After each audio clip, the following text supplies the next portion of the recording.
नमस्कार, स्वागत, अभिनंदन आप सभी का। आज के साहित्य में हम बात करेंगे वृक्ष साहित्यकार आदरणीय ओम प्रकाश शर्मा जी द्वारा रचित कहानी संग्रह अतीत की यादें।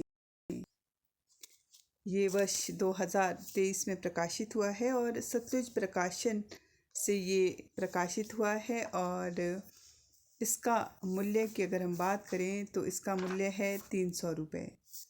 अतीत की यादें कहानी संग्रह आदरणीय वृक्ष साहित्यकार ओम प्रकाश जी का दूसरा इनकी ये कृति है। इससे पहले इनका कुकड़ी जो पहाड़ी काव्य संग्रह है वो भी काफ़ी चर्चित रहा है। तो चलिए सबसे पहले कहानीकार के बारे में थोड़ा सा इनका जो साहित्यिक परिचय है उसके बारे में आपको बता देते हैं।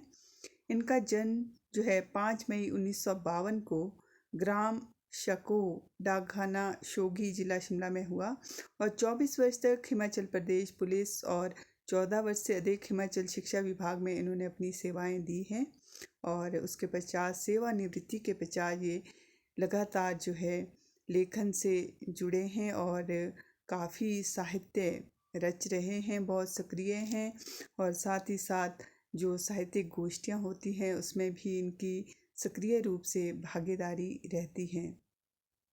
और विविध जो इनकी जो शिक्षा है उसकी बात करें तो हिंदी व इतिहास विषय में इन्होंने परस्नातक शिक्षा जो है 2010 में ये वहाँ से सेवानिवृत्त हुए हैं।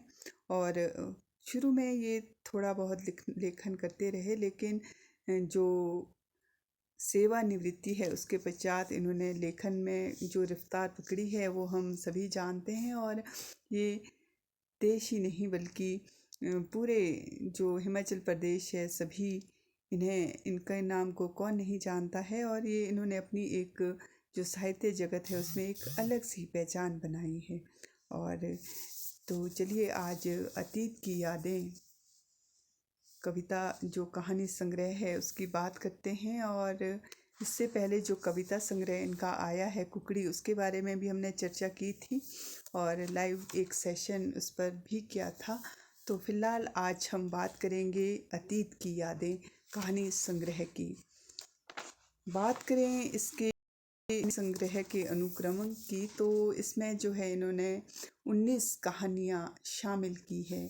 और अगर जब आप पढ़ेंगे या एक पाठक इन कहानियों को आत्मसात करेंगे तो आप अपने आप ही पाएंगे कि कितना इनका लेखन गहन है और कम शब्दों में बहुत ही सरल और सीधे शब्दों में बहुत सी बातें समाज के लिए जो एक दिशा निर्देश कह सकते हैं या फिर समाज के लिए एक नई सोच के साथ ये आगे बढ़ते हैं, ये सब इनकी कहानियों में झलकता है।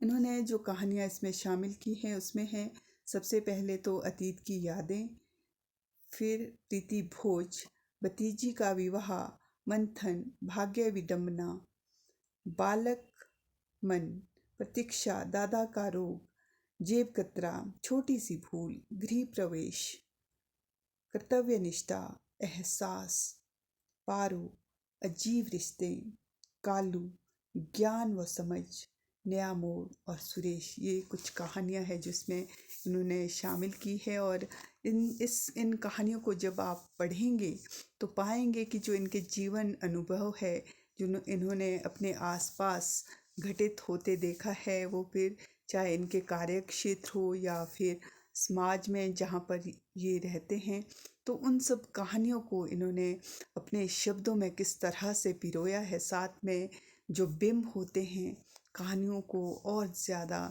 उसमें जान डाल देते हैं। जब आप इन कहानियों को पढ़ेंगे तो आप ज़रूर इन कहानियों से कुछ ना कुछ सीख भी ज़रूर लेंगे। तो इस कहानी का जो प्राकथन लिखा है डॉक्टर निरंजन देव शर्मा जी ने, इसी को मैं आपके समक्ष पढ़कर सुनाऊंगी।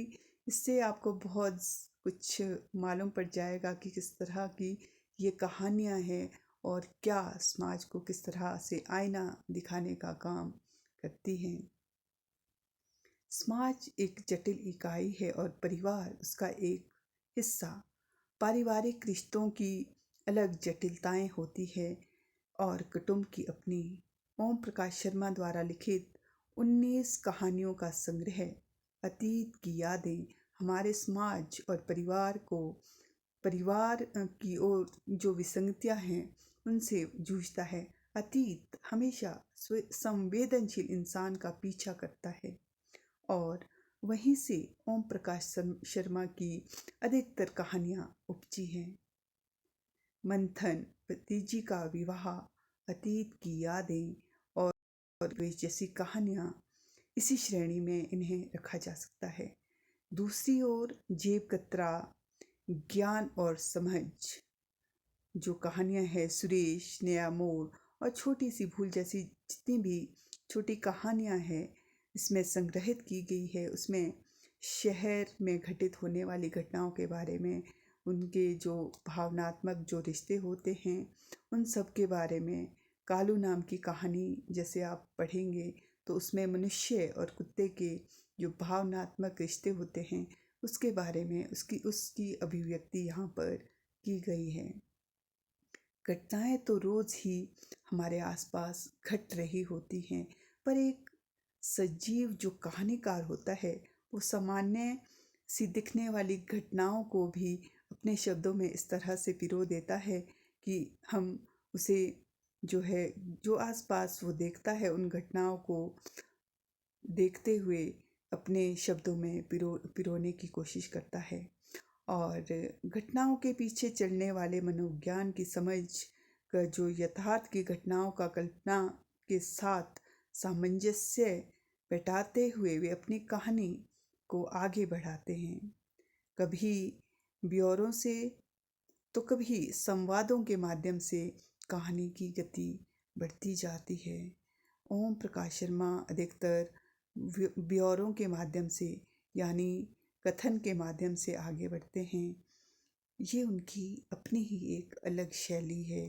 भाषा की सरलता और बोधगम्यता इन कहानियों को विशेष बनाती है, उसमें एक विशेष गुण देती है जिसमें से जो है संग्रह की सभी जो 19 कहानियाँ हैं उनमें इन सब बारीकियों को देखा जा सकता है। ये शब्द कहे हैं डॉक्टर निरंजन देव शर्मा जी ने। तो अगर आप भी इस कहानी संग्रह को अतीत की यादें जो हाल ही में प्रकाशित हुई है इसे आप पढ़ना चाहते हैं तो ये शिमला के किताब घर में भी आपके लिए उपलब्ध है और साथ ही साथ आप इसे लेखक से भी मंगवा कर इसे पढ़ सकते हैं और लेखक की लेखनी को आत्मसात कर सकते हैं कि किस तरह से लेखक ने समाज को एक नया संदेश देने की कोशिश की है। और हर लेखक जो भी चाहे वो कहानीकार हो, कविताएं लिखते हों, ये सभी यही चाहते हैं कि उनका लिखा हुआ पढ़ा जाए और उनके लिखे शब्द से यदि एक भी जो पाठक वर्ग है वो अगर प्रभावित होता है तो उनका लेखन कहीं ना कहीं सफल हो जाता है। तो आज देखिए हमने बात की अतीत की यादें और इनकी कहानियों की जो बारीकियां हैं उसे और ज़्यादा समझने के लिए आपको इन सभी कहानियों को पढ़ना होगा, स्वयं आत्मसात करना होगा। मैं तो यही कहूँगी कि आप इस जो पुस्तक है इसे आप ज़रूर पढ़ें और आप ओम प्रकाश शर्मा जी की जो लेखनी है उसको आप ज़रूर प्रोत्साहित करें। तो चलिए आज के साहित्य में बस इतना ही। फिर भेंट होगी आपसे किसी और लेखक की लेखनी कृति के साथ। तब तक के लिए अनुमति दीजिए। नमस्कार।